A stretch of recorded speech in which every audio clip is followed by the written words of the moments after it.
আসসালামু আলাইকুম রহমতুল্লাহি ওয়াবারাকাতুহ।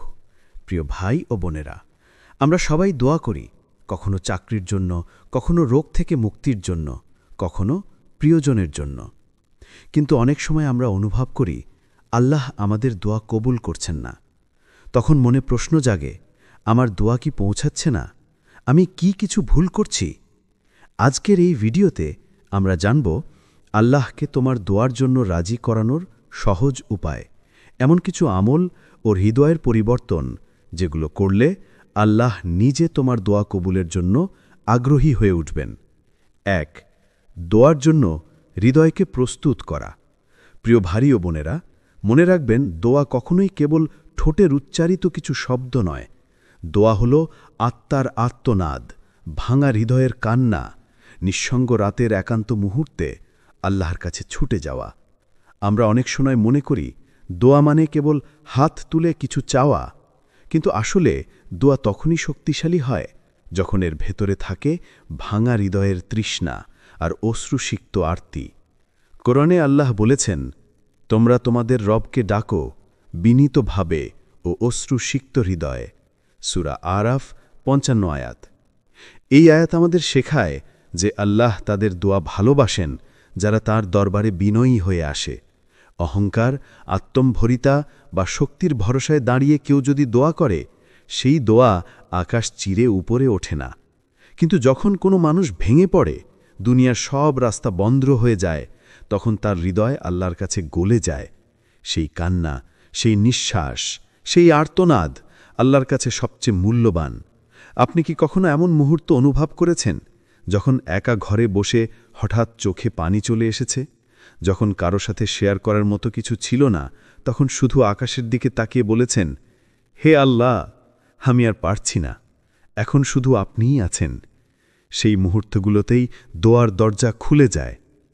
তাহলে দোয়া কবুলের প্রথম ও সহজ উপায় হল হৃদয়কে ভেঙে ফেলা, অহংকার গলিয়ে ফেলা আর কান্নাকে আল্লাহর সামনে উন্মুক্ত করে দেওয়া। মনে রাখবেন, আপনার চোখের একটি ফোঁটা অশ্রুও আল্লাহর কাছে অমূল্য। যখন সেই চোখের পানি আল্লাহর জন্য ঝরে, তখন আল্লাহর রহমত সমুদ্রের ঢেউয়ের মতো নেমে আসে। তখন আপনি দেখবেন আপনার দোয়া আর শুধু আপনার মুখের কথা নয়, বরং আপনার ভেতরের ব্যথার শুলে আল্লাহর দরবারে পৌঁছে গেছে। ২. হালাল জীবিকা ও পবিত্রতা। প্রিয় ভাই ও বোনেরা, দোয়া কবুলের ক্ষেত্রে সবচেয়ে বড় শর্তগুলোর একটি হল হালাল জীবিকা ও পবিত্রতা। অনেক সময় আমরা বুঝতেই পারি না কেন আমাদের দোয়া কবুল হচ্ছে না, অথচ হয়তো আমরা নিজের অজান্তেই হারাম আয়ের ভেতরে বাস করছি, অথবা হারাম জিনিস আমাদের দেহে প্রবেশ করছে। রাসূল সাল্লাল্লাহু আলাইহি ওয়াসাল্লাম একদিন সাহাবীদের সামনে একটি দৃষ্টান্ত দিলেন। তিনি বললেন, একজন মানুষ দীর্ঘ ভ্রমণ করে, ধুলায় ভরা, চুল এলোমেলো, ক্লান্ত, পরিশ্রান্ত। সে হাত তোলে আর বলে, হে আল্লাহ, হে আল্লাহ। বাহ্যিকভাবে এই অবস্থা তো দোয়া কবুলের জন্য খুব উপযুক্ত, কিন্তু নবী সাল্লাল্লাহু আলাইহি ওয়াসাল্লাম বললেন, তার খাওয়া হারাম, তার পানাহার হারাম, তার পোশাক হারাম, আর তার শরীর হারামে গড়ে উঠেছে। তখন তার দোয়া কিভাবে কবুল হবে? সহিহ মুসলিম। ভাই ও বোনেরা, ভেবে দেখুন, আমরা হয়তো অনেক সময় রাত জেগে দোয়া করি, কান্নাকাটি করি, নামাজে সিজদা করি, কিন্তু যদি আমাদের পেটে হারামের অংশ থাকে, যদি আমাদের উপার্জনের ভেতর হারামের ছোঁয়া থাকে, তবে সেই দোয়া আল্লাহর দরবারে উঠতেই চায় না। কারণ আল্লাহ পবিত্র, আর তিনি কেবল পবিত্র জিনিসকেই গ্রহণ করেন। হালাল জীবিকা মানে শুধু টাকা রোজগার করা নয়, বরং সেটা সৎ পথে অর্জন করা। যেমন ব্যবসা করলে প্রতারণা থেকে বিরত থাকা, চাকরিতে ঘুষ এড়ানো, পরিশ্রমের ন্যায্য মূল্য গ্রহণ করা, সুদ থেকে দূরে থাকা, অন্যের হক বা সম্পদ না খাওয়া। হালাল জীবিকা হল দোয়ার কবুলের মেরুদণ্ড। এক টুকরো হালাল রুটি, এক গ্লাস হালাল পানি যদি আপনি খান, তা আপনার আত্মাকে পবিত্র করে তোলে। আর হারামের এক টুকরো খাবার আপনার দোয়ার দরজা বন্ধ করে দিতে পারে। অর্থাৎ এই ক্ষেত্রে আপনাকে সচেতন হতে হবে। আপনি কি খেয়াল করেছেন, অনেক সময় দুনিয়াতে আমরা খুব সহজে কিছু পেয়ে যাই, আবার অনেক বড় বড় চেষ্টা করেও কিছু পাই না? এর পেছনে একটি রহস্য হল, আল্লাহ যাকে হালাল উপার্জনে স্থির রাখেন, তার জন্য বরকতের দরজা খুলে দেন, আর যে হারামে ডুবে যায়, তার জন্য দোয়া কবুলের দরজা ধীরে ধীরে বন্ধ হতে থাকে। তাহলে ভাই ও বোনেরা, যদি আমরা সত্যিই চাই আল্লাহকে রাজি করাতে, তবে প্রথমেই আমাদের জীবনকে হালাল দিয়ে ভরিয়ে তুলতে হবে। হালাল খেতে হবে, হালাল উপার্জন করতে হবে, হালাল পোশাক পরতে হবে। কারণ শরীর যদি হারাম দিয়ে বেড়ে ওঠে, তবে সেই শরীরের দোয়া আকাশে উঠবে না। কিন্তু শরীর যদি হালাল দিয়ে গড়ে ওঠে, তবে সেই দোয়া আল্লাহর আরশ পর্যন্ত পৌঁছে যায়। তাহলে মনে রাখবেন, হালাল হলো দোয়ার জ্বালানি। হালাল জীবিকা ছাড়া দোয়ার ইঞ্জিন চলে না। আজ থেকেই আমাদের চেষ্টা হবে নিজেকে, নিজের পরিবারকে, নিজের সন্তানকে হালালের ছায়ায় রাখা। কারণ যখন আপনার দেহ পবিত্র হবে, আপনার দোয়া হবে শক্তিশালী, আর আল্লাহ নিজেই সেই দোয়াকে কবুল করার জন্য প্রস্তুত থাকবেন। ৩. নামাজের সঙ্গে সম্পর্ক। ভাই ও বোনেরা, দোয়া হলো ইবাদতের মর্যাদা, আর নামাজ হলো ইবাদতের সর্বোচ্চ স্তর। তাই দোয়া এবং নামাজের সম্পর্ক একে অপরের সঙ্গে গভীরভাবে জড়িত। অনেক সময় আমরা নামাজকে কেবল একটি রুটিন মনে করি। 5 ওয়াক্ত দাঁড়িয়ে কিছু কিরাত পড়লাম, কিছু রুকু সিজদা করলাম আর শেষ করলাম। কিন্তু আসল নামাজ হলো সেই নামাজ যেখানে দোয়ার অনুভূতি থাকে, যেখানে বান্দা আল্লাহর সামনে ভেঙে পড়ে, যেখানে প্রতিটি রুকু সিজদা আসলে আল্লাহর দরবারে আরতি। রাসূল সাল্লাল্লাহু আলাইহি ওয়াসাল্লাম বলেছেন, সিজদার সময় বান্দা সবচেয়ে নিকটে থাকে তার রবের কাছে, তাই সিজদার মধ্যে অধিক দোয়া করো। সহিহ মুসলিম। ভাবুন তো, যখন আপনি সিজদায় যান, তখন আপনি এই দুনিয়ার সবচেয়ে উঁচু অবস্থান থেকে সবচেয়ে নিচু অবস্থানে চলে যান। কপাল যা দিয়ে আপনি গর্ব করেন, সেই কপালকে আপনি মাটিতে ঠেকিয়ে দেন। এটাই হলো সর্বোচ্চ বিনয়। আর আল্লাহ সেই বিনয়কেই ভালোবাসেন। সেই মুহূর্তে বান্দা এবং রবের মধ্যে কোনো পর্দা থাকে না, তাই সেই সিজদার দোয়াই সবচেয়ে দ্রুত আল্লাহর কাছে পৌঁছে যায়। কত সুন্দর দৃশ্য কল্পনা করা যায়। একজন মানুষ সিজদায় পড়ে কান্না করছে, তার চোখ থেকে অশ্রু গড়িয়ে নামাজের মাটিকে ভিজিয়ে দিচ্ছে। পৃথিবী হয়তো তাকে ব্যর্থ বলছে, মানুষ হয়তো তাকে অবহেলা করছে, কিন্তু সেই মুহূর্তে আসমানের দরজা তার জন্য খুলে যাচ্ছে। ফেরেশতারা সেই কান্নার সাক্ষী হচ্ছে। তাহলে নামাজ শুধু ফরজ পূরণ করার জন্য নয়, বরং আল্লাহকে রাজি করানোর একটি সহজ ও শক্তিশালী মাধ্যম। যারা চায় তাদের দোয়া কবুল হোক, তারা যেন নামাজে দোয়া করতে অভ্যস্ত হয়।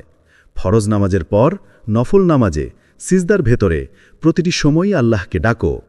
ভাই ও বোনেরা, মনে রাখবেন, নামাজ ছাড়া দোয়া দুর্বল হয়ে পড়ে, কারণ নামাজ হলো সেই সেতু যা দোয়াকে সরাসরি আল্লাহর কাছে পৌঁছে দেয়।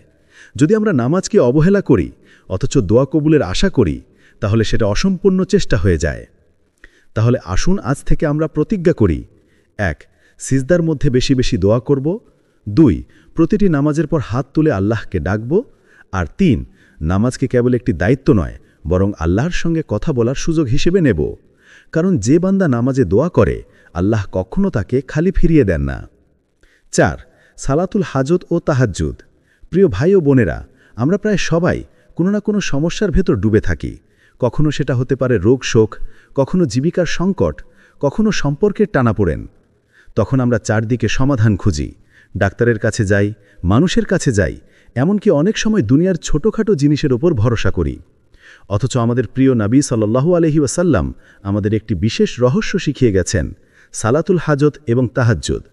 সালাতুল হাজত মানে হলো, আপনার যখন কোনো বিশেষ প্রয়োজন বা সমস্যা থাকে, তখন আপনি 2 রাকাত নামাজ পড়বেন, তারপর আল্লাহর সামনে সেই চাহিদা তুলে ধরবেন। রাসূল সাল্লাল্লাহু আলাইহি ওয়াসাল্লাম বলেছেন, যে ব্যক্তি আল্লাহর কাছে কোনো প্রয়োজন প্রকাশ করতে চায়, তার যেন প্রথমে 2 রাকাত নামাজ পড়ে, তারপর আল্লাহর প্রশংসা ও দুরূদ পাঠ করে তার চাহিদা প্রকাশ করে। তিরমিজি।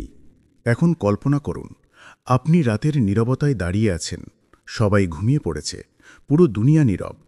তখন আপনি শুধু 2 রাকাত নামাজ পড়লেন, মাথা নিচু করে বললেন, হে আল্লাহ, আপনি ছাড়া আমার আর কেউ নেই, এই সমস্যার সমাধান আপনিই দিতে পারেন। এই অবস্থায় আল্লাহ কি আপনার দোয়া ফিরিয়ে দেবেন? না, কখনোই দেবেন না। আর তাহাজ্জুদ হলো সেই নামাজ যা আল্লাহ সবচেয়ে বেশি ভালোবাসেন। রাতের শেষ তৃতীয়াংশে যখন সবাই গভীর ঘুমে থাকে, তখন আল্লাহ নিজেই পৃথিবীর আসমানে নেমে আসেন এবং ঘোষণা করেন, কে আছে যে আমাকে ডাকবে আর আমি তার ডাকে সাড়া দেব? কে আছে যে আমার কাছে চাইবে আর আমি তাকে দিয়ে দেব? কে আছে যে আমার কাছে ক্ষমা চাইবে আর আমি তাকে ক্ষমা করে দেব? সহিহ বুখারী। ভাই ও বোনেরা, আল্লাহ নিজে আমাদের ডাকছেন। কল্পনা করুন, কোনো রাজা যদি রাতে দরজা খুলে বলেন যে যা চাইবে আমি দিয়ে দেব, তাহলে কি আমরা হাত গুটিয়ে ঘুমিয়ে থাকব? তাহলে আল্লাহ যখন আমাদের ডাকছেন তখন কেন আমরা ঘুমের ঘোরে পড়ে থাকব? কেন আমরা সেই মুহূর্তে আল্লাহর কাছে হাত তুলব না? তাহাজ্জুদে কান্না করা, সালাতুল হাজাতে সমস্যার কথা বলা, এগুলো এমন উপায় যেগুলো দিয়ে আল্লাহকে সহজেই রাজি করানো যায়। আপনি হয়তো কারো কাছ থেকে সাহায্য চেয়েছেন, সে মুখ ফিরিয়ে নিয়েছে, কিন্তু আল্লাহর দরজা কখনো বন্ধ হয় না, বরং আল্লাহ সেই নিঃসঙ্গ রাতের কান্নাকেই সবচেয়ে ভালোবাসেন। তাহলে প্রিয় ভাই ও বোনেরা, যদি সত্যিই আমরা চাই আমাদের দোয়া কবুল হোক, তবে রাতকে আমাদের বন্ধু বানাতে হবে। রাতের সেই শেষ প্রহরে দাঁড়িয়ে থাকতে হবে, সালাতুল হাজাতের নামাজে আল্লাহর কাছে কাকতি মিনতি করতে হবে, তাহাজ্জুদের সিজদায় চোখের পানি ঝরাতে হবে, কারণ রাতের কান্নাই হলো দোয়ার সবচেয়ে শক্তিশালী অস্ত্র। যে বান্দা রাতের শেষ প্রহরে আল্লাহর সামনে দাঁড়ায়, আল্লাহ কখনোই তাকে খালি ফিরিয়ে দেন না। 5. দরুদ শরীফ ও আল্লাহর গুণবাচক নাম।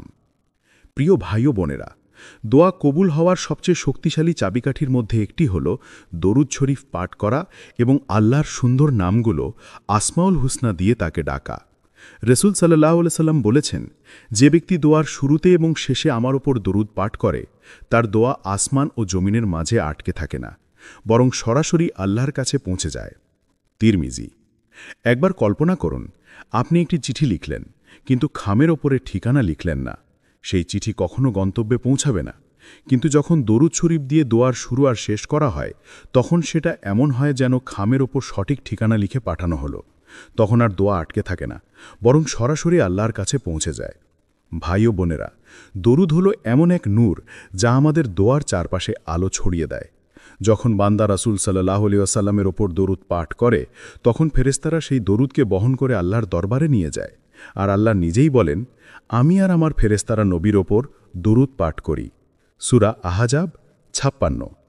তাহলে ভেবে দেখুন, যখন আপনি দরুদ পাঠ করছেন, তখন আপনি এমন একটি আমল করছেন যাতে আল্লাহ নিজে অংশগ্রহণ করছেন। এর চেয়ে মর্যাদাপূর্ণ আর কি হতে পারে? একইভাবে আল্লাহর গুণবাচক নাম দিয়ে দোয়া করা দোয়ার শক্তিকে বহু গুণে বাড়িয়ে দেয়।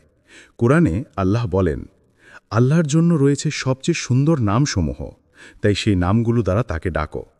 সূরা আরাফ 180। যখন আমরা বলি, ইয়া রহমান, আমার প্রতি রহম করো, ইয়া গফুর, আমার গুনাহ মাফ করে দাও, ইয়া রাজ্জাক, আমার রিজিক হালাল ও প্রশস্ত করো, ইয়া শাফি, আমাকে শিফা দাও, তখন দোয়া শুধু একটি সাধারণ অনুরোধ থাকে না, বরং তা হয়ে যায় সরাসরি আল্লাহর সেই বিশেষ গুণের প্রতি আহ্বান। আল্লাহ নিজে বলেছেন, আমি আমার বান্দার ধারণার ওপর আছি। বান্দা যখন আমাকে যেভাবে ডাকে, আমি সেভাবেই সাড়া দিই। তাহলে শিক্ষা কি? দোয়ার শুরুতে দরুদ শরীফ, শেষে দরুদ, আর মাঝে মাঝে আল্লাহর নাম। দেখবে দোয়ার দরজা তোমার জন্য এমনভাবে খুলে যাবে যেন আকাশ থেকে রহমতের বৃষ্টি ঝরে পড়ছে। 6. দোয়া কবুলের সময়গুলো। প্রিয় ভাই ও বোনেরা, আল্লাহর কাছে দোয়া করা হলো আমাদের সবচেয়ে বড় ধন। কিন্তু দোয়া যখন বিশেষ মুহূর্তে করা হয়, তখন আল্লাহ তার স্বীকৃতি দিয়ে সেটিকে কবুল করেন দ্রুত। কিছু মুহূর্ত আছে যেগুলো আল্লাহর কাছে অত্যন্ত প্রিয় এবং দোয়া সেই সময় করা হলে বরকত সহ কবুল হয়। প্রথমত, আজান ও ইকামতের মাঝে। যখন মাইকে আজান দেওয়া হয়, তখন সৃষ্টির প্রতিটি প্রাণের মনোযোগ আল্লাহর দিকে থাকে। এই সময় দোয়া করা মানে আল্লাহর কাছে সরাসরি ডাক, আর তিনি কখনোই সেই ডাক অবহেলা করেন না। দ্বিতীয়ত, জুমার দিনের শেষ মুহূর্তে। জুমার দিন আল্লাহর কাছে বিশেষ মর্যাদার। সেদিন মসজিদগুলো পূর্ণ থাকে, মুয়াজ্জিনের আজান রেকর্ড হয়, আর যে কোনো বিনীত দোয়া সেই সময় আল্লাহর কাছে পৌঁছায় দ্রুত। তৃতীয়ত, রোজাদারের ইফতারের সময়। ভাই ও বোনেরা, রোজার দিন যখন আমরা ইফতার করি, তখন আমাদের ক্ষুধা ও তৃষ্ণা আল্লাহর কাছে একটি মাধুর্যপূর্ণ আবেদনের মতো হয়ে ওঠে। সেই সময় করা দোয়া খুব দ্রুত কবুল হয়, কারণ আল্লাহ রোজাদারকে তার অনুগ্রহ দিয়ে পুরস্কৃত করেন। চতুর্থত, বৃষ্টির সময়। বৃষ্টি শুধু পৃথিবীকে সতেজ করে না, বরং আল্লাহর রহমতের নিদর্শন। বৃষ্টির সময় দোয়া করা হলো সেই মুহূর্তে আল্লাহর কাছে হৃদয় খোলার সুযোগ, কারণ আল্লাহ বলেন, আমি বর্ষার সময় দোয়া কবুল করি। পঞ্চমত, রাত্রির শেষ তৃতীয়াংশে। এই সময় হলো রাতের সবচেয়ে নিস্তব্ধ ও পবিত্র সময়। সারা পৃথিবী ঘুমে ডুবে থাকে, অথচ আল্লাহ নিজে সেই সময় নেমে এসে বান্দার দোয়া শুনেন। যারা এই সময় দোয়া করে, তাদের দোয়া কখনো খালি ফেরে না। ভাই ও বোনেরা, যদি আমরা এই বিশেষ সময়গুলোতে দোয়া করি, আজান ও ইকামতে, জুমার শেষ মুহূর্তে, রোজার ইফতার, বৃষ্টি বা রাতের শেষ তৃতীয়াংশে, তাহলে আল্লাহ আমাদের দোয়াকে বিশেষ গুরুত্ব দিয়ে গ্রহণ করেন। আমাদের কাজ হলো এই মুহূর্তগুলোতে সচেতন থাকা, হৃদয়কে ভেঙে আল্লাহর কাছে উন্মুক্ত করা এবং ধৈর্যসহ দোয়া করা। মনে রাখবেন, আল্লাহর কাছে দোয়া কখনো ফাঁকা যায় না। বিশেষ সময়ের দোয়া পবিত্র উপায়ে পাঠ করা হলে সেটি আকাশের আরশে পৌঁছে যায় এবং বরকতের সঙ্গে কবুল হয়। ৭. রাতের শেষ প্রহরে দোয়া। প্রিয় ভাই ও বোনেরা, আল্লাহর সঙ্গে গভীর যোগাযোগ করার সবচেয়ে মহামূল্যবান সময় হল রাতের শেষ প্রহর। যখন সারা দুনিয়া নিস্তব্ধ, চারপাশ ঘুমে আচ্ছন্ন, তখন আল্লাহ তাআলা তার রহমতের সিংহাসন থেকে দুনিয়ার আকাশে নেমে আসেন এবং ঘোষণা করেন, কে আছো যে আমাকে ডাকবে, আমি তার ডাকে সাড়া দেব। কে আছো যে আমার কাছে চাইবে, আমি তাকে দেব। কে আছো যে আমার কাছে ক্ষমা চাইবে, আমি তাকে ক্ষমা করব। সহিহ বুখারী, সহিহ মুসলিম। ভাবুন তো, সারা দিনের ব্যস্ততা, কোলাহল আর দুনিয়ার শব্দ থেকে দূরে সেই নিস্তব্ধ রাতে যখন সবাই ঘুমিয়ে আছে, তখন আপনার দোয়া সরাসরি আল্লাহর দরবারে পৌঁছে যায়। ভাই ও বোনেরা, রাতের শেষ অংশ হল আল্লাহর বিশেষ রহমতের সময়।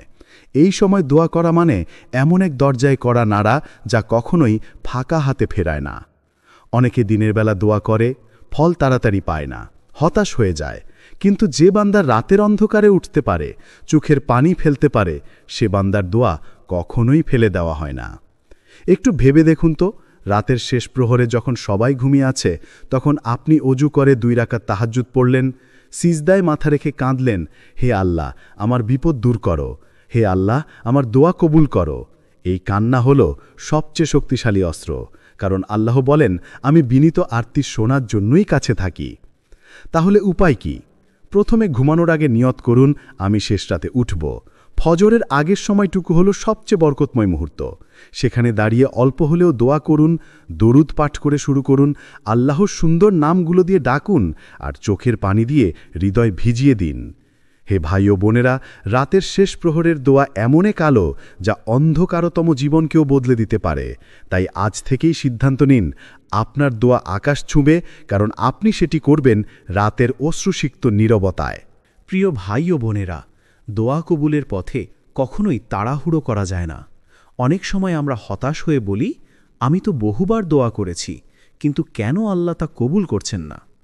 এই অনুভূতি স্বাভাবিক, কিন্তু রাসূল সাল্লাল্লাহু আলাইহি ওয়াসাল্লাম আমাদের শিখিয়েছেন, তোমাদের দোয়া কবুল হয় যতক্ষণ না তোমরা তাড়াহুড়ো করো। ধৈর্য হল দোয়ার অন্যতম শক্তিশালী অংশ। আল্লাহ যখন আমাদের দোয়াকে কবুল করেন, তা হয় সেই সময় যা আমাদের জন্য সর্বাধিক উপযুক্ত। আমরা চাইতে চাই, এখনই চাই, কিন্তু আল্লাহ জানেন কখন আমাদের জন্য তা সবচেয়ে প্রয়োজনীয়। ধৈর্য মানে বিশ্বাস রাখা যে আল্লাহ জানেন আমাদের চাহিদার প্রকৃত মূল্য এবং তিনি কখনোই আমাদের দোয়া অবহেলা করবেন না। কল্পনা করুন, একজন মানুষ গভীর অসুস্থ, বহুবার দোয়া করেছে আর আল্লাহর কাছে ক্ষমা প্রার্থনা করেছে। তখনও যদি অবিলম্বে পরিবর্তন না আসে, মানে তিনি দেরি করছেন না, বরং তিনি সেই ব্যক্তিকে শক্তিশালী করে তুলছেন, তার ধৈর্য পরীক্ষা করছেন এবং পরিপূর্ণ প্রস্তুতি দিচ্ছেন যেন বরকত সহ সাড়া মেলে। ধৈর্য মানে শুধু অপেক্ষা নয়, এটি হল আস্থা, বিশ্বাস এবং অভ্যস্ততা। যে ব্যক্তি আল্লাহর প্রতিশ্রুতিতে দৃঢ় থাকে, তার মন শান্ত থাকে, আত্মা শক্তিশালী হয়। তাড়াহুড়ো, হতাশা এবং অবিশ্বাস তার দোয়াকে দুর্বল করে দেয়।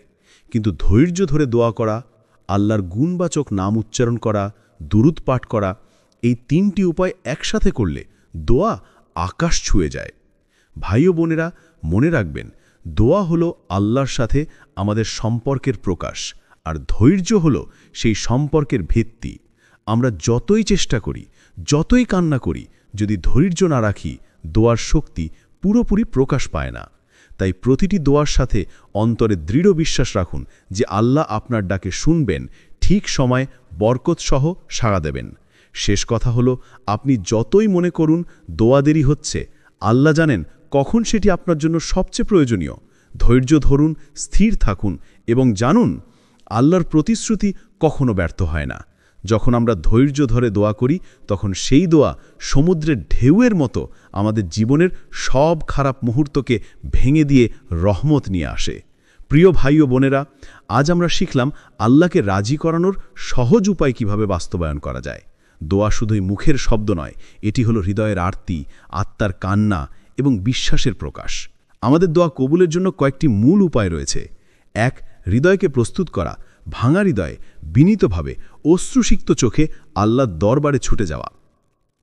২.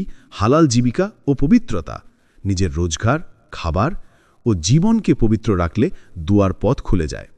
৩. নামাজের সঙ্গে সম্পর্ক, নিয়মিত নামাজ ও সিজদায় বিনয় আমাদের দোয়াকে শক্তিশালী করে। ৪.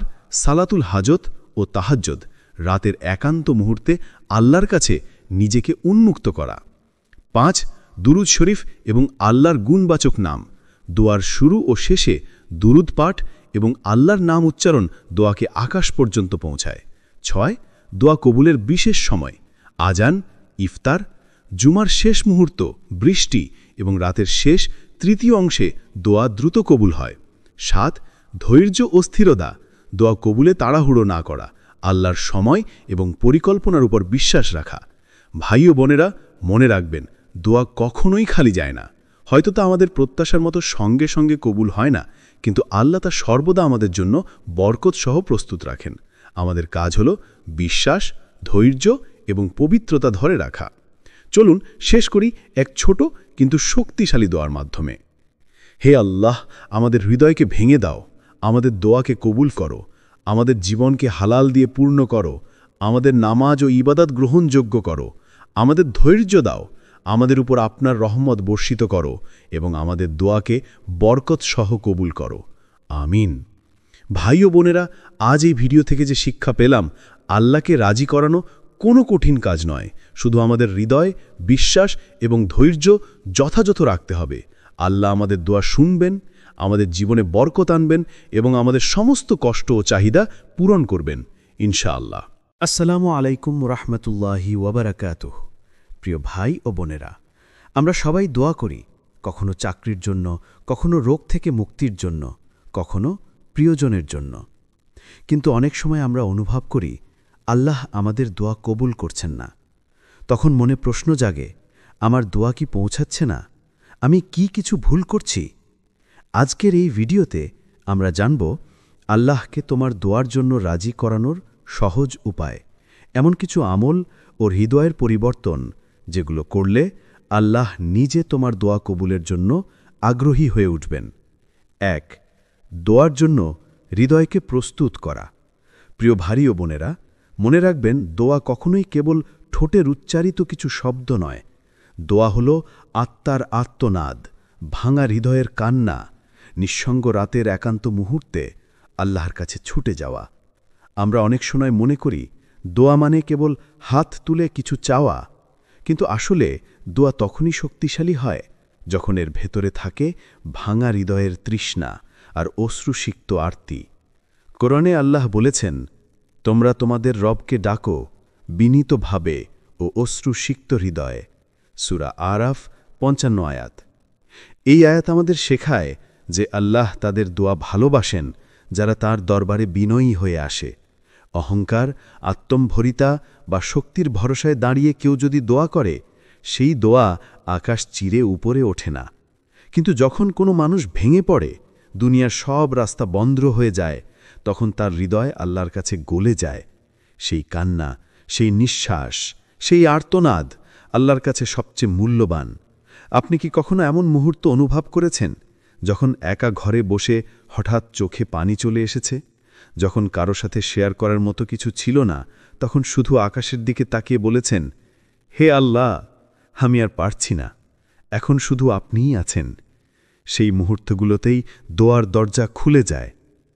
তাহলে দোয়া কবুলের প্রথম ও সহজ উপায় হল হৃদয়কে ভেঙে ফেলা, অহংকার গলিয়ে ফেলা আর কান্নাকে আল্লাহর সামনে উন্মুক্ত করে দেওয়া।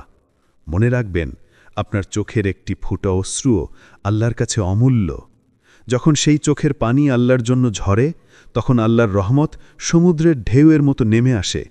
তখন আপনি দেখবেন আপনার দোয়া আর শুধু আপনার মুখের কথা নয়, বরং আপনার ভেতরের ব্যথার শুলে আল্লাহর দরবারে পৌঁছে গেছে। 2. হালাল জীবিকা ও পবিত্রতা। প্রিয় ভাই ও বোনেরা, দোয়া কবুলের ক্ষেত্রে সবচেয়ে বড় শর্তগুলোর একটি হল হালাল জীবিকা ও পবিত্রতা।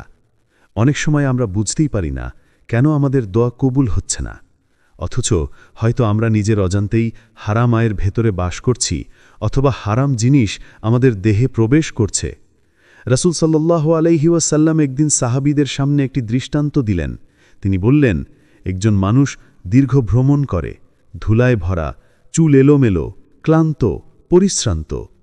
সে হাত তোলে আর বলে, হে আল্লাহ, হে আল্লাহ। বাহ্যিকভাবে এই অবস্থা তো দোয়া কবুলের জন্য খুব উপযুক্ত, কিন্তু নবী সাল্লাল্লাহু আলাইহি ওয়াসাল্লাম বললেন, তার খাওয়া হারাম, তার পানাহার হারাম, তার পোশাক হারাম, আর তার শরীর হারামে গড়ে উঠেছে, তখন তার দোয়া কিভাবে কবুল হবে? সহিহ মুসলিম।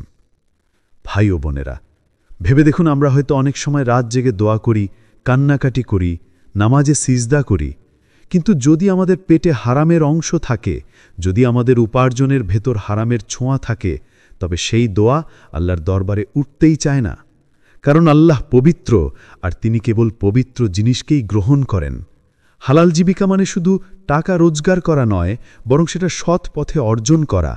যেমন ব্যবসা করলে প্রতারণা থেকে বিরত থাকা, চাকরিতে ঘুষ এড়ানো, পরিশ্রমের ন্যায্য মূল্য গ্রহণ করা, সুদ থেকে দূরে থাকা, অন্যের হক বা সম্পদ না খাওয়া। হালাল জীবিকা হল দোয়ার কবুলের মেরুদণ্ড। এক টুকরো হালাল রুটি, এক গ্লাস হালাল পানি যদি আপনি খান, তা আপনার আত্মাকে পবিত্র করে তোলে। আর হারামের এক টুকরো খাবার আপনার দোয়ার দরজা বন্ধ করে দিতে পারে। অর্থাৎ এই ক্ষেত্রে আপনাকে সচেতন হতে হবে। আপনি কি খেয়াল করেছেন, অনেক সময় দুনিয়াতে আমরা খুব সহজে কিছু পেয়ে যাই, আবার অনেক বড় বড় চেষ্টা করেও কিছু পাই না? এর পেছনে একটি রহস্য হল, আল্লাহ যাকে হালাল উপার্জনে স্থির রাখেন তার জন্য বরকতের দরজা খুলে দেন, আর যে হারামে ডুবে যায় তার জন্য দোয়া কবুলের দরজা ধীরে ধীরে বন্ধ হতে থাকে। তাহলে ভাই ও বোনেরা, যদি আমরা সত্যিই চাই আল্লাহকে রাজি করাতে, তবে প্রথমেই আমাদের জীবনকে হালাল দিয়ে ভরিয়ে তুলতে হবে। হালাল খেতে হবে, হালাল উপার্জন করতে হবে, হালাল পোশাক পরতে হবে। কারণ শরীর যদি হারাম দিয়ে বেড়ে ওঠে, তবে সেই শরীরের দোয়া আকাশে উঠবে না। কিন্তু শরীর যদি হালাল দিয়ে গড়ে ওঠে, তবে সেই দোয়া আল্লাহর আরশ পর্যন্ত পৌঁছে যায়। তাহলে মনে রাখবেন, হালাল হলো দোয়ার জ্বালানি। হালাল জীবিকা ছাড়া দোয়ার ইঞ্জিন চলে না। আজ থেকেই আমাদের চেষ্টা হবে নিজেকে, নিজের পরিবারকে, নিজের সন্তানকে হালালের ছায়ায় রাখা। কারণ যখন আপনার দেহ পবিত্র হবে, আপনার দোয়া হবে শক্তিশালী, আর আল্লাহ নিজেই সেই দোয়াকে কবুল করার জন্য প্রস্তুত থাকবেন। 3. নামাজের সঙ্গে সম্পর্ক। ভাই ও বোনেরা, দোয়া হলো ইবাদতের মর্যাদা, আর নামাজ হলো ইবাদতের সর্বোচ্চ স্তর। তাই দোয়া এবং নামাজের সম্পর্ক একে অপরের সঙ্গে গভীরভাবে জড়িত। অনেক সময় আমরা নামাজকে কেবল একটি রুটিন মনে করি। 5 ওয়াক্ত দাঁড়িয়ে কিছু কিরাত পড়লাম, কিছু রুকু সিজদা করলাম আর শেষ করলাম। কিন্তু আসল নামাজ হলো সেই নামাজ যেখানে দোয়ার অনুভূতি থাকে, যেখানে বান্দা আল্লাহর সামনে ভেঙে পড়ে, যেখানে প্রতিটি রুকু সিজদা আসলে আল্লাহর দরবারে আরতি। রাসূল সাল্লাল্লাহু আলাইহি ওয়াসাল্লাম বলেছেন, সিজদার সময় বান্দা সবচেয়ে নিকটে থাকে তার রবের কাছে, তাই সিজদার মধ্যে অধিক দোয়া করো। সহিহ মুসলিম। ভাবুন তো, যখন আপনি সিজদায় যান, তখন আপনি এই দুনিয়ার সবচেয়ে উঁচু অবস্থান থেকে সবচেয়ে নিচু অবস্থানে চলে যান। কপাল যা দিয়ে আপনি গর্ব করেন, সেই কপালকে আপনি মাটিতে ঠেকিয়ে দেন। এটাই হলো সর্বোচ্চ বিনয়। আর আল্লাহ সেই বিনয়কেই ভালোবাসেন। সেই মুহূর্তে বান্দা এবং রবের মধ্যে কোনো পর্দা থাকে না, তাই সেই সিজদার দোয়াই সবচেয়ে দ্রুত আল্লাহর কাছে পৌঁছে যায়। কত সুন্দর দৃশ্য কল্পনা করা যায়। একজন মানুষ সিজদায় পড়ে কান্না করছে, তার চোখ থেকে অশ্রু গড়িয়ে নামাজের মাটিকে ভিজিয়ে দিচ্ছে। পৃথিবী হয়তো তাকে ব্যর্থ বলছে, মানুষ হয়তো তাকে অবহেলা করছে, কিন্তু সেই মুহূর্তে আসমানের দরজা তার জন্য খুলে যাচ্ছে। ফেরেশতারা সেই কান্নার সাক্ষী হচ্ছে। তাহলে নামাজ শুধু ফরজ পূরণ করার জন্য নয়, বরং আল্লাহকে রাজি করানোর একটি সহজ ও শক্তিশালী মাধ্যম। যারা চায় তাদের দোয়া কবুল হোক, তারা যেন নামাজে দোয়া করতে অভ্যস্ত হয়। ফরজ নামাজের পর, নফল নামাজে, সিজদার ভেতরে প্রতিটি সময়ই আল্লাহকে ডাকো। ভাই ও বোনেরা, মনে রাখবেন, নামাজ ছাড়া দোয়া দুর্বল হয়ে পড়ে, কারণ নামাজ হলো সেই সেতু যা দোয়াকে সরাসরি আল্লাহর কাছে পৌঁছে দেয়। যদি আমরা নামাজকে অবহেলা করি অথচ দোয়া কবুলের আশা করি, তাহলে সেটা অসম্পূর্ণ চেষ্টা হয়ে যায়। তাহলে আসুন আজ থেকে আমরা প্রতিজ্ঞা করি: ১. সিজদার মধ্যে বেশি বেশি দোয়া করব। ২. প্রতিটি নামাজের পর হাত তুলে আল্লাহকে ডাকব। আর ৩. নামাজকে কেবল একটি দায়িত্ব নয়, বরং আল্লাহর সঙ্গে কথা বলার সুযোগ হিসেবে নেব। কারণ যে বান্দা নামাজে দোয়া করে, আল্লাহ কখনো তাকে খালি ফিরিয়ে দেন না। ৪. সালাতুল হাজত ও তাহাজ্জুদ। প্রিয় ভাই ও বোনেরা, আমরা প্রায় সবাই কোনো না কোনো সমস্যার ভেতর ডুবে থাকি। কখনো সেটা হতে পারে রোগ শোক, কখনো জীবিকার সংকট, কখনো সম্পর্কের টানাপোড়েন। তখন আমরা চারদিকে সমাধান খুঁজি, ডাক্তারের কাছে যাই, মানুষের কাছে যাই, এমনকি অনেক সময় দুনিয়ার ছোটখাটো জিনিসের ওপর ভরসা করি। অথচ আমাদের প্রিয় নবী সাল্লাল্লাহু আলাইহি ওয়াসাল্লাম আমাদের একটি বিশেষ রহস্য শিখিয়ে গেছেন: সালাতুল হাজত এবং তাহাজ্জুদ।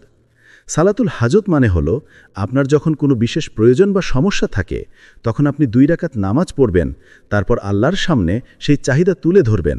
রাসূল সাল্লাল্লাহু আলাইহি ওয়াসাল্লাম বলেছেন, যে ব্যক্তি আল্লাহর কাছে কোনো প্রয়োজন প্রকাশ করতে চায়, তার যেন প্রথমে 2 রাকাত নামাজ পড়ে, তারপর আল্লাহর প্রশংসা ও দুরূদ পাঠ করে তার চাহিদা প্রকাশ করে। তিরমিজি। এখন কল্পনা করুন, আপনি রাতের নীরবতায় দাঁড়িয়ে আছেন, সবাই ঘুমিয়ে পড়েছে, পুরো দুনিয়া নীরব।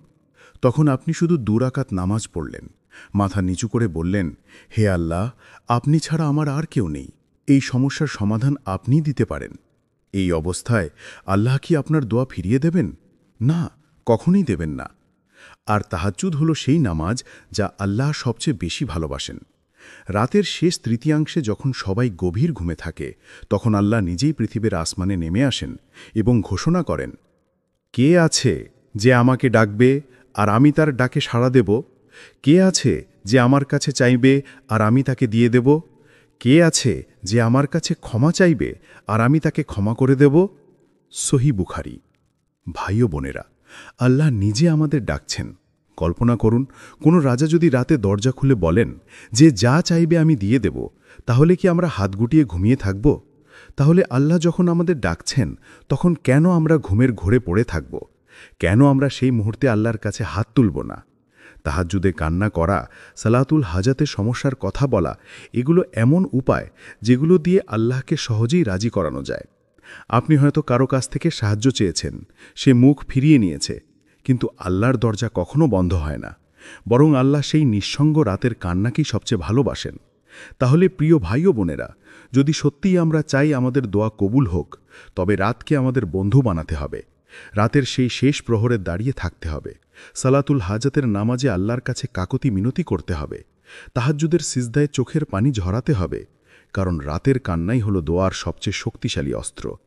যে বান্দা রাতের শেষ প্রহরে আল্লাহর সামনে দাঁড়ায়, আল্লাহ কখনোই তাকে খালি ফিরিয়ে দেন না। 5. দরুদ শরীফ ও আল্লাহর গুণবাচক নাম।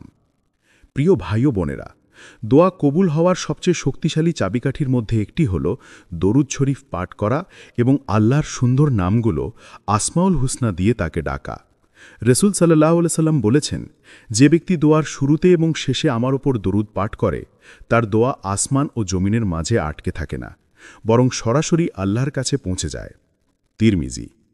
একবার কল্পনা করুন, আপনি একটি চিঠি লিখলেন, কিন্তু খামের ওপরে ঠিকানা লিখলেন না। সেই চিঠি কখনো গন্তব্যে পৌঁছাবে না। কিন্তু যখন দরুদ শরীফ দিয়ে দোয়ার শুরু আর শেষ করা হয়, তখন সেটা এমন হয় যেন খামের ওপর সঠিক ঠিকানা লিখে পাঠানো হলো। তখন আর দোয়া আটকে থাকে না, বরং সরাসরি আল্লাহর কাছে পৌঁছে যায়। ভাই ও বোনেরা, দরুদ হলো এমন এক নূর যা আমাদের দোয়ার চারপাশে আলো ছড়িয়ে দেয়। যখন বান্দা রাসূল সাল্লাল্লাহু আলাইহি ওয়াসাল্লামের ওপর দরুদ পাঠ করে, তখন ফেরেশতারা সেই দরুদকে বহন করে আল্লাহর দরবারে নিয়ে যায়। আর আল্লাহ নিজেই বলেন, আমি আর আমার ফেরেশতারা নবীর ওপর দরুদ পাঠ করি। সূরা আহজাব 56। তাহলে ভেবে দেখুন, যখন আপনি দরুদ পাঠ করছেন, তখন আপনি এমন একটি আমল করছেন যাতে আল্লাহ নিজে অংশগ্রহণ করছেন। এর চেয়ে মর্যাদাপূর্ণ আর কি হতে পারে? একইভাবে আল্লাহর গুণবাচক নাম দিয়ে দোয়া করা দোয়ার শক্তিকে বহু গুণে বাড়িয়ে দেয়। কোরআনে আল্লাহ বলেন, আল্লাহর জন্য রয়েছে সবচেয়ে সুন্দর নামসমূহ, তাই সেই নামগুলো দ্বারা তাকে ডাকো। সূরা আরাফ 180। যখন আমরা বলি, ইয়া রহমান, আমার প্রতি রহম করো, ইয়া গফুর, আমার গুনাহ মাফ করে দাও, ইয়া রাজ্জাক, আমার রিজিক হালাল ও প্রশস্ত করো, ইয়া শাফি, আমাকে শিফা দাও, তখন দোয়া শুধু একটি সাধারণ অনুরোধ থাকে না, বরং তা হয়ে যায় সরাসরি আল্লাহর সেই বিশেষ গুণের প্রতি আহ্বান। আল্লাহ নিজে বলেছেন, আমি আমার বান্দার ধারণার ওপর আছি। বান্দা যখন আমাকে যেভাবে ডাকে আমি সেভাবেই সাড়া দিই। তাহলে শিক্ষা কি? দোয়ার শুরুতে দরুদ শরীফ, শেষে দরুদ, আর মাঝে মাঝে আল্লাহর নাম। দেখবে দোয়ার দরজা তোমার জন্য এমনভাবে খুলে যাবে যেন আকাশ থেকে রহমতের বৃষ্টি ঝরে পড়ছে। 6. দোয়া কবুলের সময়গুলো। প্রিয় ভাই ও বোনেরা, আল্লাহর কাছে দোয়া করা হলো আমাদের সবচেয়ে বড় ধন। কিন্তু দোয়া যখন বিশেষ মুহূর্তে করা হয় তখন আল্লাহ তার স্বীকৃতি দিয়ে সেটিকে কবুল করেন দ্রুত। কিছু মুহূর্ত আছে যেগুলো আল্লাহর কাছে অত্যন্ত প্রিয় এবং দোয়া সেই সময় করা হলে বরকত সহ কবুল হয়। প্রথমত, আজান ও ইকামতের মাঝে। যখন মাইকে আজান দেওয়া হয় তখন সৃষ্টির প্রতিটি প্রাণের মনোযোগ আল্লাহর দিকে থাকে। এই সময় দোয়া করা মানে আল্লাহর কাছে সরাসরি ডাক, আর তিনি কখনোই সেই ডাক অবহেলা করেন না। দ্বিতীয়ত, জুমার দিনের শেষ মুহূর্তে। জুমার দিন আল্লাহর কাছে বিশেষ মর্যাদার। সেদিন মসজিদগুলো পূর্ণ থাকে, মুয়াজ্জিনের আজান রেকর্ড হয়, আর যে কোনো বিনীত দোয়া সেই সময় আল্লাহর কাছে পৌঁছায় দ্রুত। তৃতীয়ত, রোজাদারের ইফতারের সময়। ভাই ও বোনেরা, রোজার দিন যখন আমরা ইফতার করি তখন আমাদের ক্ষুধা ও তৃষ্ণা আল্লাহর কাছে একটি মাধুর্যপূর্ণ আবেদনের মতো হয়ে ওঠে। সেই সময় করা দোয়া খুব দ্রুত কবুল হয়, কারণ আল্লাহ রোজাদারকে তার অনুগ্রহ দিয়ে পুরস্কৃত করেন। চতুর্থত, বৃষ্টির সময়। বৃষ্টি শুধু পৃথিবীকে সতেজ করে না, বরং আল্লাহর রহমতের নিদর্শন। বৃষ্টির সময় দোয়া করা হলো সেই মুহূর্তে আল্লাহর কাছে হৃদয় খোলার সুযোগ, কারণ আল্লাহ বলেন, আমি বর্ষার সময় দোয়া কবুল করি। পঞ্চমত, রাত্রির শেষ তৃতীয়াংশে। এই সময় হলো রাতের সবচেয়ে নিস্তব্ধ ও পবিত্র সময়। সারা পৃথিবী ঘুমে ডুবে থাকে, অথচ আল্লাহ নিজে সেই সময় নেমে এসে বান্দার দোয়া শুনেন। যারা এই সময় দোয়া করে তাদের দোয়া কখনো খালি ফেরে না। ভাই ও বোনেরা, যদি আমরা এই বিশেষ সময়গুলোতে দোয়া করি, আজান ও ইকামতে, জুমার শেষ মুহূর্তে, রোজার ইফতার, বৃষ্টি বা রাতের শেষ তৃতীয়াংশে, তাহলে আল্লাহ আমাদের দোয়াকে বিশেষ গুরুত্ব দিয়ে গ্রহণ করেন। আমাদের কাজ হলো এই মুহূর্তগুলোতে সচেতন থাকা, হৃদয়কে ভেঙে আল্লাহর কাছে উন্মুক্ত করা এবং ধৈর্যসহ দোয়া করা। মনে রাখবেন, আল্লাহর কাছে দোয়া কখনো ফাঁকা যায় না। বিশেষ সময়ের দোয়া পবিত্র উপায়ে পাঠ করা হলে সেটি আকাশের আরশে পৌঁছে যায় এবং বরকতের সঙ্গে কবুল হয়। 7. রাতের শেষ প্রহরে দোয়া। প্রিয় ভাই ও বোনেরা, আল্লাহর সঙ্গে গভীর যোগাযোগ করার সবচেয়ে মহামূল্যবান সময় হল রাতের শেষ প্রহর। যখন সারা দুনিয়া নিস্তব্ধ, চারপাশ ঘুমে আচ্ছন্ন, তখন আল্লাহ তাআলা তার রহমতের সিংহাসন থেকে দুনিয়ার আকাশে নেমে আসেন এবং ঘোষণা করেন, কে আছো যে আমাকে ডাকবে, আমি তার ডাকে সাড়া দেব। কে আছো যে আমার কাছে চাইবে, আমি তাকে দেব। কে আছো যে আমার কাছে ক্ষমা চাইবে, আমি তাকে ক্ষমা করব। সহিহ বুখারী, সহিহ মুসলিম। ভাবুন তো, সারা দিনের ব্যস্ততা, কোলাহল আর দুনিয়ার শব্দ থেকে দূরে সেই নিস্তব্ধ রাতে যখন সবাই ঘুমিয়ে আছে, তখন আপনার দোয়া সরাসরি আল্লাহর দরবারে পৌঁছে যায়। ভাই ও বোনেরা, রাতের শেষ অংশ হল আল্লাহর বিশেষ রহমতের সময়। এই সময় দোয়া করা মানে এমন এক দরজায় করা নাড়া যা কখনোই ফাঁকা হাতে ফেরায় না। অনেকে দিনের বেলা দোয়া করে, ফল তাড়াতাড়ি পায় না, হতাশ হয়ে যায়। কিন্তু যে বান্দা রাতের অন্ধকারে উঠতে পারে, চোখের পানি ফেলতে পারে, সে বান্দার দোয়া কখনোই ফেলে দেওয়া হয় না। একটু ভেবে দেখুন তো, রাতের শেষ প্রহরে যখন সবাই ঘুমিয়ে আছে, তখন আপনি অজু করে 2 রাকাত তাহাজ্জুদ পড়লেন, সিজদায় মাথা রেখে কাঁদলেন, হে আল্লাহ, আমার বিপদ দূর করো, হে আল্লাহ, আমার দোয়া কবুল করো। এই কান্না হল সবচেয়ে শক্তিশালী অস্ত্র, কারণ আল্লাহ বলেন, আমি বিনীত আরতি শোনার জন্যই কাছে থাকি। তাহলে উপায় কি? প্রথমে ঘুমানোর আগে নিয়ত করুন, আমি শেষ রাতে উঠব। ফজরের আগের সময়টুকু হলো সবচেয়ে বরকতময় মুহূর্ত। সেখানে দাঁড়িয়ে অল্প হলেও দোয়া করুন, দরুদ পাঠ করে শুরু করুন, আল্লাহর সুন্দর নামগুলো দিয়ে ডাকুন, আর চোখের পানি দিয়ে হৃদয় ভিজিয়ে দিন। হে ভাই ও বোনেরা, রাতের শেষ প্রহরের দোয়া এমন এক আলো যা অন্ধকারতম জীবনকেও বদলে দিতে পারে। তাই আজ থেকেই সিদ্ধান্ত নিন, আপনার দোয়া আকাশ ছুঁবে, কারণ আপনি সেটি করবেন রাতের অশ্রুসিক্ত নীরবতায়। প্রিয় ভাই ও বোনেরা, দোয়া কবুলের পথে কখনোই তাড়াহুড়ো করা যায় না। অনেক সময় আমরা হতাশ হয়ে বলি, আমি তো বহুবার দোয়া করেছি, কিন্তু কেন আল্লাহ তা কবুল করছেন না? এই অনুভূতি স্বাভাবিক, কিন্তু রাসূল সাল্লাল্লাহু আলাইহি ওয়াসাল্লাম আমাদের শিখিয়েছেন, তোমাদের দোয়া কবুল হয় যতক্ষণ না তোমরা তাড়াহুড়ো করো। ধৈর্য হল দোয়ার অন্যতম শক্তিশালী অংশ। আল্লাহ যখন আমাদের দোয়াকে কবুল করেন, তা হয় সেই সময় যা আমাদের জন্য সর্বাধিক উপযুক্ত। আমরা চাইতে চাই, এখনই চাই, কিন্তু আল্লাহ জানেন কখন আমাদের জন্য তা সবচেয়ে প্রয়োজনীয়। ধৈর্য মানে বিশ্বাস রাখা যে আল্লাহ জানেন আমাদের চাহিদার প্রকৃত মূল্য এবং তিনি কখনোই আমাদের দোয়া অবহেলা করবেন না। কল্পনা করুন, একজন মানুষ গভীর অসুস্থ, বহুবার দোয়া করেছে আর আল্লাহর কাছে ক্ষমা প্রার্থনা করেছে। তখনও যদি অবিলম্বে পরিবর্তন না আসে, মানে তিনি দেরি করছেন না, বরং তিনি সেই ব্যক্তিকে শক্তিশালী করে তুলছেন, তার ধৈর্য পরীক্ষা করছেন এবং পরিপূর্ণ প্রস্তুতি দিচ্ছেন যেন বরকত সহ সাড়া মেলে। ধৈর্য মানে শুধু অপেক্ষা নয়, এটি হল আস্থা, বিশ্বাস এবং অভ্যস্ততা। যে ব্যক্তি আল্লাহর প্রতিশ্রুতিতে দৃঢ় থাকে, তার মন শান্ত থাকে, আত্মা শক্তিশালী হয়। তাড়াহুড়ো, হতাশা এবং অবিশ্বাস তার দোয়াকে দুর্বল করে দেয়।